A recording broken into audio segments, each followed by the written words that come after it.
होता हुआ तो इजराइल को तबाह कर देंगे। ये मौसमी धमकी दे रहे हैं। अमेरिका नेतन्याहू को बचा नहीं पाएंगे, ये बहुत बड़ी बात कही गई है ईरान की ओर से।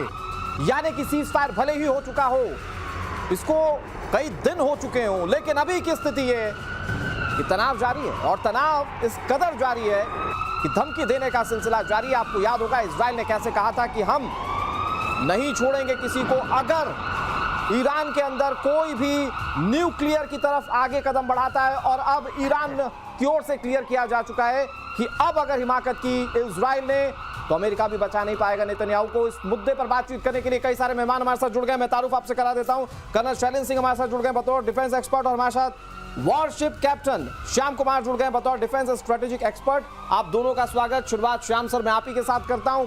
ये तनाव सीज फायर भले हो चुका हो, लेकिन अभी तनाव खत्म होता हुआ दोनों देशों के बीच नहीं दिख रहा है। ईरान कह रहा है कि अगर इस बार हिमाकत की इजराइल ने तो अमेरिका बचा नहीं पाएगा, ट्रंप बचा नहीं पाएंगे। क्या मायने निकाले जाएं सर इसके? धन्यवाद अनुराग, जय हिंद, सनवर्ण।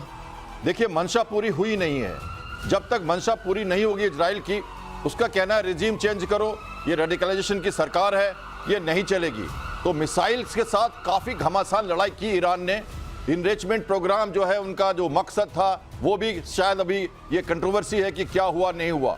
तो बैलिस्टिक मिसाइल्स के अटैक को झेल लिया है इजराइल ने, और ये हमेशा कहता है इजराइल कि मैं अपने आप में तैयार हूं ईरान से लड़ने के लिए। अमेरिका का अपना रुख है, सहायता करे ना करे अपनी मनसाएं वो पूरी करेंगे। तो उन्होंने वो करके, जब भी वो 70-80 साल का जो इतिहास है इजराइल का, वो जो कहता है वो करता रहता है, चाहे वो कुछ भी हो जाए। वो एक सभ्यता की लड़ाई है, वो जमीन के लिए लड़ नहीं रहे, वो अपने अस्तित्व की लड़ाई लड़ते हैं। और इसलिए ये जरूरी है कि वो जो करेंगे वो दिखाएंगे। तो ये टेंशन जो है लगातार चलता रहेगा, ऑपरेशन बंद नहीं हुआ है, ये सब समझते हैं। ठीक है, मैं श्याम सर आपके पास आऊं। एक बहुत बड़ी खबर आ गई है, धमकी के बीच ईरान ने एक बार फिर से अपना दिव्यास्त्र दिखाया है। फतेह 2 हाइपरसोनिक मिसाइल दुनिया को दिखाई।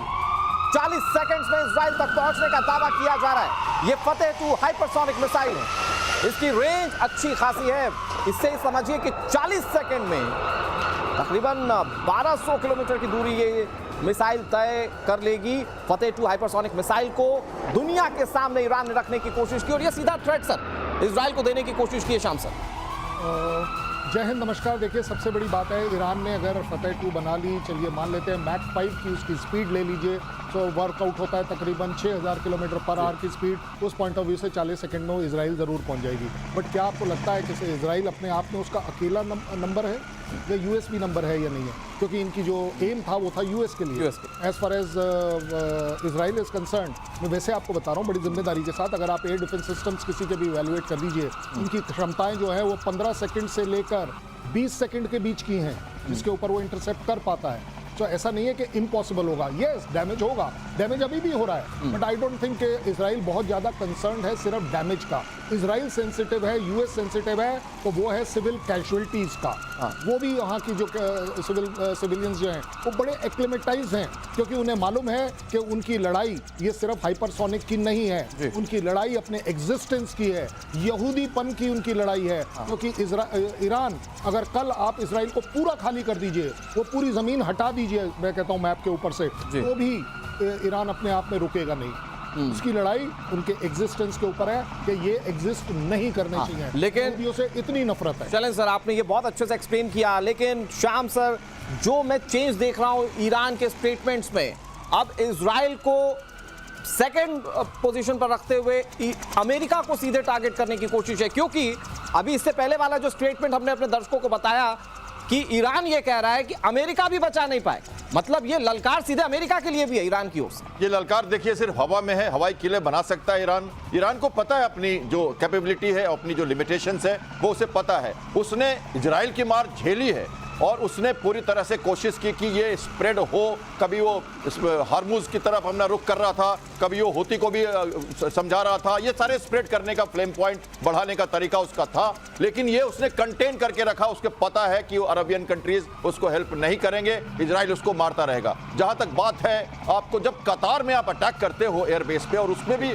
बता के करते हो तो ये क्या लड़ाई लड़ते हुआ? मैंने आपके स्टूडियो से कहा था कि या तो वो अमेरिका को तो मार सकते नहीं, उनके डिस्टेंस से बाहर है, तो शिप्स अटैक कर सकते हैं, वो जो अमेरिकन शिप्स है खाड़ी के देश में या मेडिटेरियन में या रेड सी में, तो उनको भी अटैक नहीं किया क्योंकि वो सोवरेन माना जाएगा, वो फ्लैग फ्लाई करते हैं अगर डायरेक्टली अटैक करते हैं अमेरिका पे। तो कतर को उन्होंने पकड़ा, एक तरह से क्या है, ग्रीन रूम की लड़ाई लड़ी, अपने सब कुछ बता दिया और लड़ा, एक जस्ट मैसेज और चुप। तो ये सब तो पहले से नैरेटिव बना रखा आपने। ईरान की हिम्मत नहीं है कि वो अमेरिका से लड़े और वो कोशिश नहीं करेगा ये। ठीक है, लेकिन यहां वॉर एस्केलेट हो सकती है। ये दोनों देश एक दूसरे को आंखें दिखाने की कोशिश कर रहे हैं, लेकिन एक वॉर चल रही है। मैं बताता हूं व्यूअर्स कैसे। ईरान और इजराइल के बीच वॉर का एक नया राउंड शुरू हो चुका है। दोनों देशों के बीच साइबर युद्ध बहुत तेज हो गया है।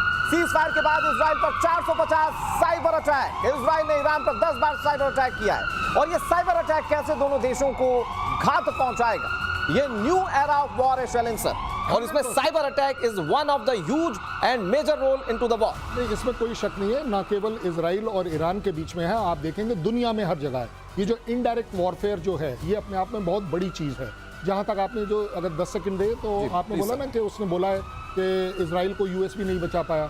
ये प्रोपोगंडा और काउंटर प्रोपोगंडा दोनों कंट्रीज से चलते रहेंगे। मुझे आप एक बात बताइए, दोनों कंट्रीज के बीच में ऐसा कौन सा वॉर है जो कभी से चलता नहीं आया है, चलता दिख नहीं रहा है और चलता नहीं कभी अमेरिका दिल पे ले सकता है ये बात? नहीं, क्यों नहीं लेगा, क्यों? अरे देखिए, वैसे मैं नॉट दैट कि मेरी कोई यूएस के साथ एनिमिटी है।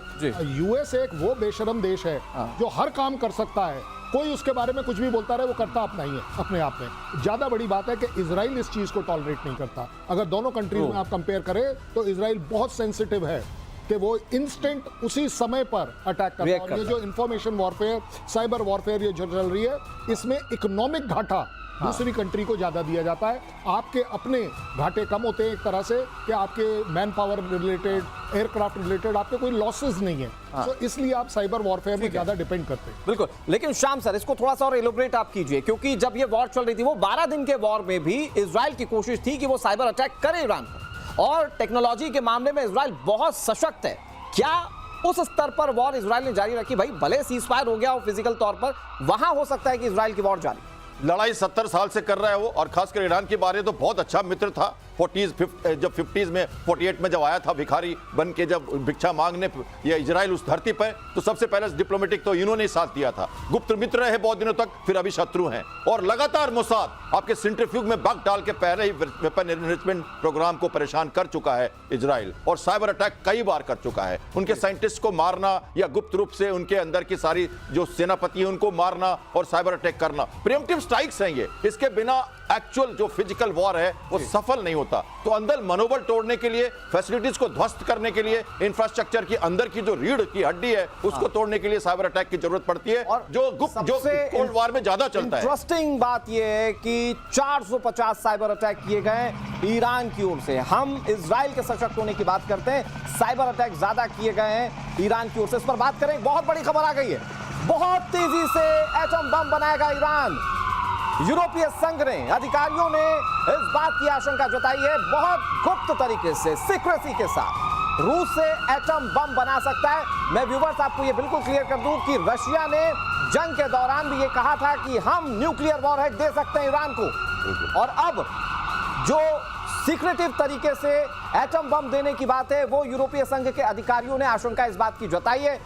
शैलेंद्र सर, आप कैसे एलोबरेट करेंगे इस पूरी? देखिए, इसमें कोई शक नहीं है कि ईरान को ये बात क्लैरिटी से पता है कि अगर उसने किसी भी अटैक से बचना है, चाहे वो यूएस और इजराइल का हो, वो सिर्फ और सिर्फ जब होगा जिस दिन वो न्यूक्लियर पावर बन जाएगा। दैट मींस उसके पास वो बम की कैपेबिलिटी आ जाएगी।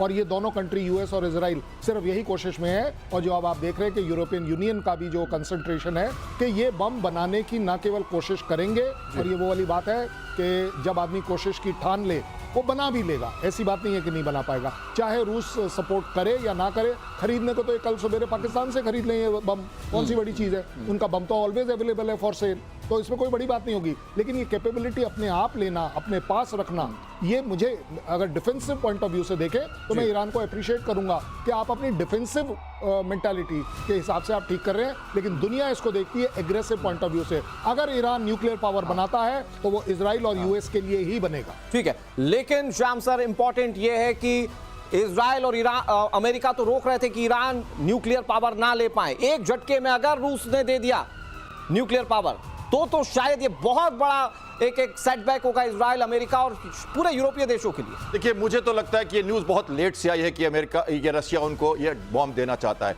ये मुझे क्यूबा क्राइसिस की याद दिलाता है। देखिए क्या हो रहा है कि उनके लिए प्लांट कहां चलेगी, यूरेनियम कहां चलेगा, गायब है गए, फोर्डो को मार दिया, ये वो सब चल रहा है। और साथ साथ ये भी कहा जा रहा है कि बहुत नजदीक है, बहुत नजदीक है। जैसे कि टर्की में और पाकिस्तान में किसी ने एटॉमिक बॉम्ब रखे हुए हैं किसी स्ट्रेटेजिक पर्पस के लिए।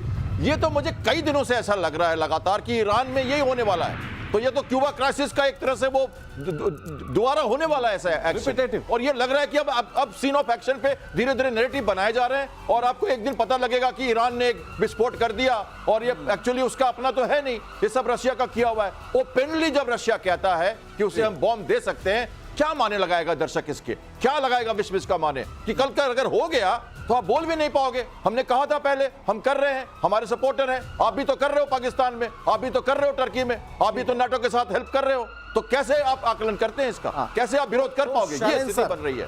For nuclear weapon Iran is unstoppable, अगर एक लाइन में समझें। और इसमें कोई शक नहीं है, इस समय ईरान के लिए एक और सिर्फ एक जिंदगी का एम है कि मैं न्यूक्लियर वेपन बनाऊं, उससे मेरे को न्यूक्लियर डिटरेंस की जो वैल्यू है वो मिले। और जिस दिन मौका लगे तो आप देखेंगे कि इजराइल और यूएस के खिलाफ होगा। Top priority Israel. थोड़ा मैं इसको स्ट्रेच करता हूं, what will be the role of Israel अगर रूस पूरी तरह से न्यूक्लियर वेपन दे देता है? देखिए, ब्लैक मार्केट में आप बात करें तो इजराइल खुद भी बैकफुट पर है। उसके पास अपना एटॉमिक बॉम्ब है और ये डिक्लेयर्ड नहीं है, आईएईए को इंस्पेक्शन करने का अधिकार वहां नहीं है। तो इजराइल देखिए अपने सिद्धांतों से तो मुश्किल में पड़ सकता है, लेकिन देखिए अगर ईरान चाहे और रशिया चाहे तो ये कुछ भी करते रहें। जो सीक्रेट वेपन प्रोग्राम है वो आज तक कोई देश किसी को रोक नहीं पाया। बहुत इंपॉर्टेंट बात आपने बताई है, लेकिन हथियार कोई और भी दे रहा है। खबर यूक्रेन को लेकर है, यूक्रेन को एक बार फिर से अमेरिका हथियार देने जा रहा है। रूस का यूक्रेन पर अटैक के बाद यह बड़ा फैसला है, यूक्रेन को पैट्रियट मिलेगा। ट्रंप ने कहा है कि मिसाइलों की जरूरत है यूक्रेन को। ट्रंप ने जेलेंस्की से फोन पर बातचीत की, ड्रोन बनाने वाली अमेरिकी कंपनी से भी यूक्रेन का समझौता हुआ है। लेकिन यह रिश्ता क्या कहलाता है शैलेंद्र सर? इससे पहले तो अमेरिकी राष्ट्रपति डोनाल्ड ट्रंप फूटी आंख नहीं सुहा रहे थे जेलेंस्की को, और आज अचानक से इतना बड़ा सिस्टम, पैट्रियट सिस्टम देने की इतनी बड़ी इंसल्ट थी कि जेलेंस्की को आपने व्हाइट हाउस बुलाकर जिस तरीके से सुनाया था, पूरी दुनिया देख रही थी कि जो यूक्रेन है वो अपने आप में कहीं स्टैंड नहीं करेगा। और कुछ दिन तक यूएस ने वेपन सिस्टम नहीं भी दिए थे। पैट्रियट के लिए एक्चुअली प्रॉब्लम जो यूएस को है वो सबसे बड़ी ये है कि अगर वो कंसंट्रेट करता है सिर्फ और सिर्फ यूक्रेन के पॉइंट ऑफ व्यू से, तो मुझे लगता है शायद मिडिल ईस्ट में जो अपने आप को स्ट्रॉन्ग करने की कोशिश कर रहा है, एयर डिफेंस सिस्टम्स लगाने की कोशिश कर रहा है, वहां वो शायद थोड़ा सा कमजोर जरूर पड़ सकता है, क्योंकि इजराइल को उससे ज्यादा जरूरत है। क्योंकि देखिए इंटरेस्ट अपने अपने हैं। यूएस का इंटरेस्ट, यहूदियों ने उसकी पूरी की पूरी इकोनॉमी को कंट्रोल किया हुआ है। Israel is top of the top priority. Ukraine is only priority because to counter Russia. Otherwise और कोई एम नहीं है। अगर आप मोटे तौर पर देखें, अगर आपने यूक्रेन को सपोर्ट करना था, नेटो में मिला लेते, ना आप मिला रहे हो, आपने उस कंट्री को मरवा दिया। आपने जेलेंस्की के थ्रू उसकी अपनी कंट्री को, पता नहीं कितने टाइम से हम सुनते आ रहे हैं 70% मर गई, 80% मर गई, 90% मर गई, लेकिन आप इमेजिन करिए उसको मिला कुछ नहीं, अल्टीमेटली डिस्ट्रक्शन मिल रहा है। यूक्रेन को कोई भी सपोर्ट अगर यूएस दे रहा है, it is to counter only and only Russia. लेकिन पैट्रियट कितना बड़ा सेवियर साबित होगा, श्याम सर आप अगर समझाएं हमारे दर्शकों को, क्योंकि इस पैट्रियट को इससे पहले भी रशिया कई बार तहस नहस कर चुका है। देखिए, ये मीडियम से शॉर्ट रेंज, लॉन्ग रेंज तक मारने वाली मिसाइल है। ये एक तरह से देखिए थर्ड लेयर पे आती है, लॉन्ग रेंज के लिए उतनी सुटेबल नहीं है। और ये हम इसको यूज करते हैं 60, 70, 80 माइल किलोमीटर तक अगर हम इसको यूज करें। देखिए पैट्रियट सिस्टम तो बहुत जबरदस्त है, world proven surface to air missile है और ये एयरक्राफ्ट और मिसाइल्स के अगेंस्ट में काम करती है। पर जब आप बैलिस्टिक मिसाइल्स की बात करते हो, आप किंजर की बात करते हो, आप जो उनके जो मिसाइल्स आते हैं